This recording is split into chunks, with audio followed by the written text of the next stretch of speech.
all, I greet you all depending on where you're viewing this video from. Please, if you are just seeing this face for the first time, kindly use the subscribe button. It will not cost you anything, not even your data. Okay? And if you're a returning subscriber, thank you very much for joining me once again. I do not take it for granted. Welcome to Esther Anti TV channel. So in today's video or in today's discussion, I'll be talking about pain and how to heal from your past experiences. So before we proceed, I would love to tell you that you will have to make peace with your past. The cure for pain is in the pain. You cannot seek healing anywhere. You cannot seek healing from a pastor. You cannot seek healing from anybody. The cure for pain, your healing is in your pain. Let me tell you a brief story about myself. When I was at my teen age, I was sexually abused as an house girl. I was abused physically, mentally, psychologically, and otherwise. Being that I had always kept to myself from then, I did not tell my parents. I did not even tell my siblings. From when I was 11 till I turned 20, I was sexually abused by 3 good men. I did not tell anyone. Do you know what that turned me into? It turned me into a monster. Yes, I was exposed to knowledge that I was not mentally matured. I was not mentally matured enough to carry, and I became chronically addicted to all sorts of things, and I fell into the red part of depression, which almost landed me in committing suicide. Nobody knew what I was going through except me myself. I did not hate men, but I had subconsciously built a wall of defense around my emotions that no matter how much I tried, no matter how much I put my effort to build a relationship, I just could not have a deep emotional connection with me. I did not know I was carrying a lot of baggage from my past until recently. I did not realize how much I was wounded until I tried to let it go. I tried to make peace with my past so that I could really live in the future. People think that maybe because I'm this kind of outspoken girl that I don't have a past. In this video, I'm dividing past into 4 categories. Number 1, we'll talk about what was done to you either by your parent, either by your aunt, either by your uncle, either by your teacher, by anybody. Then number 2, we'll talk about what you did to others. Accusing of someone, speaking of someone things that was not yours, and landing the innocent person into bearing the consequences. And number 3, what you did to yourself. It might be committing an abortion that almost took your life. And number 4, what happened around you. It might be the social activities in your environment. See, everything that has ever happened in the past falls into one of these 4 categories that I'll be talking about. Now, let's talk about the first one.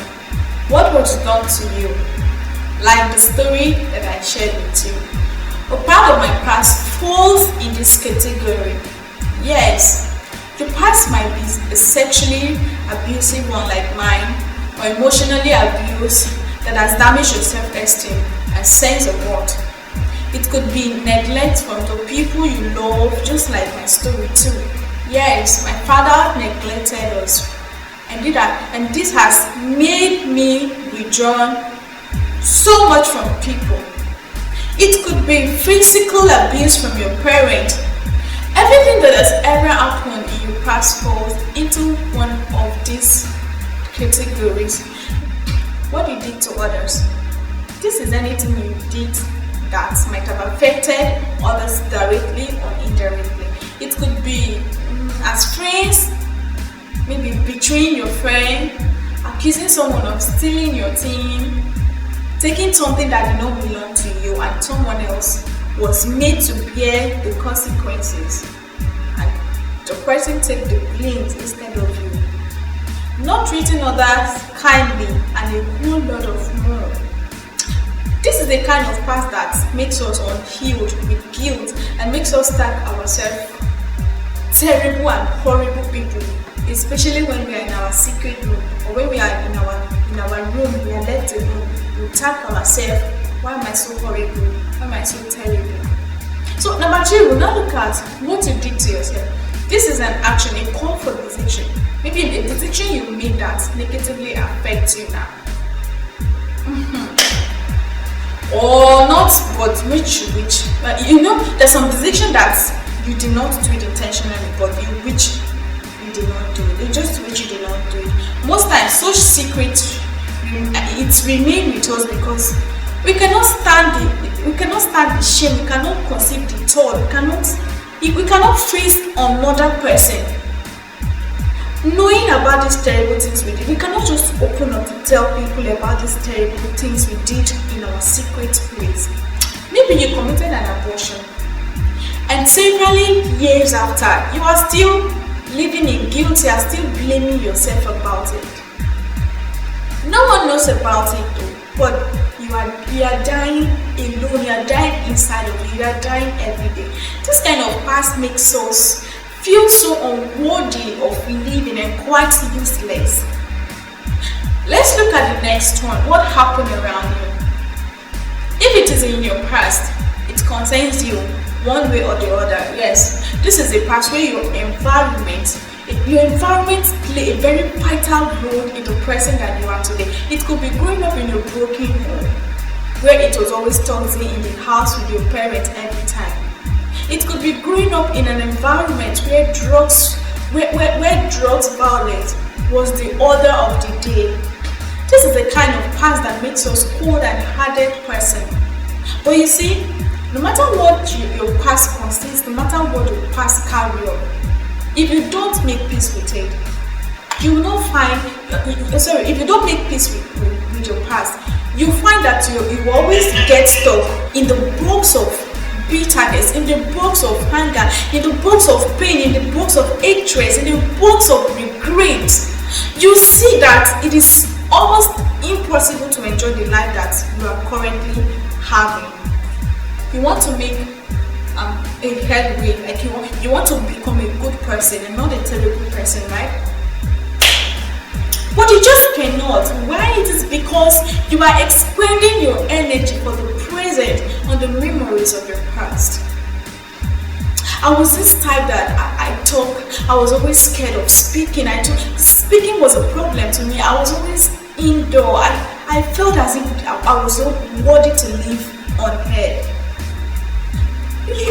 You must come to the terms with whatever that has happened in your past so that you can live and enjoy the beautiful life that God has given to us. But don't you want to enjoy the beautiful life that God has given to us? Now let's look at the tips to coming to terms with your past. Firstly, you have to acknowledge that you were once wounded, whether you wounded yourself or you were wounded by others. Comment clearly with the fact that you are carrying a weight, you are carrying a load. Will help you know what load it is that you are carrying and how to drop it down so you can have your peace. Acknowledge your hurt. The second step is to identify the source of your hurt. A lot of time we attempt to conceal our hurt with the hope that it will just go away, but that is the worst thing you can do to yourself. You need to stop running away from your past. You need to stop running away from your place of pain. You need to stop running away from your anger. Confront them. If you don't, it will keep on haunting you.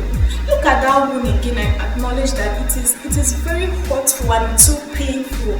Try to recall who hurt you and why you were hurt. This is a very painful process, as it is more like you are reliving your past. But with this process, it's important if you must heal. Cry if you need to.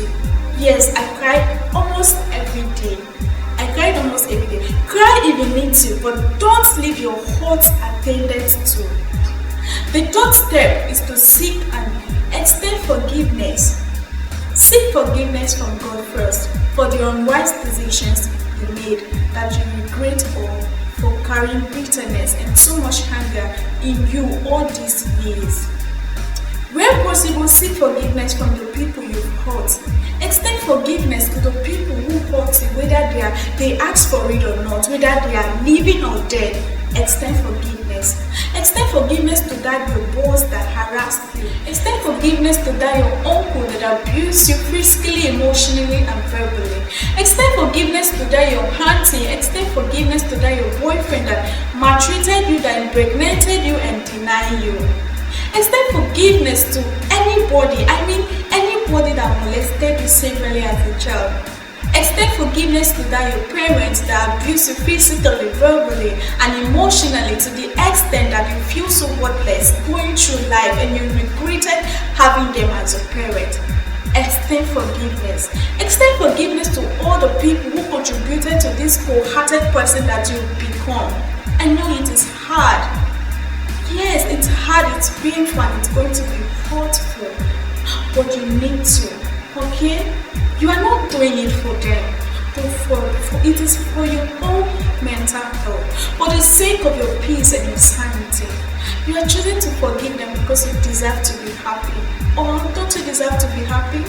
I deserve to be happy, so not because they deserve it, it is for your own happiness. When you are done forgiving these people, it is time to do the hardest of them all, which is you have to forgive yourself.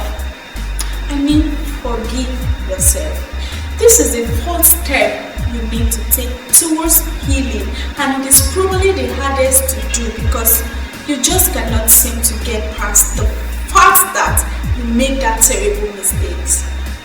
How could I have done that? You might ask yourself, but sweetheart, if you know better, you will do better. You did what you thought was best for you, isn't it? Call yourself anything you want. Scream if you have to. Cry if you have to. Yes, you were wrong. You make a silly decision and now you don't know if it's possible to have a kid again. You did what you did out of fear of the unknown.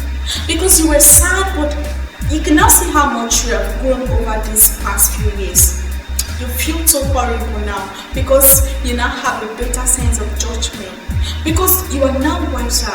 See, hold yourself together and let it go. Hand it over to Christ and let Him take care of it. You don't have to bear this burden alone.